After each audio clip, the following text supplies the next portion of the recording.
Hey guys, in this video, I will show you how to fix DLC files missing in FiveM. Alright, let's begin. First, open the launcher where GTA 5 is installed. In most cases, this is the Epic Games launcher.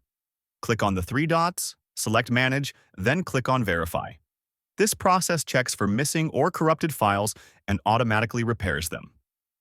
After that, open the FiveM application data folder and scroll until you find the citizenfx.ini file. Open this file using Notepad.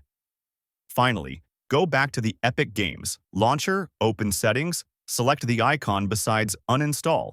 Copy the full installation path. Now return to the Citizen file, replace the existing path with the copied one, save the file, and close it. So that's basically how you can fix DLC files missing in FiveM. And that's it for this video. If you find this helpful, consider subscribing and giving this a big thumbs up. Thanks.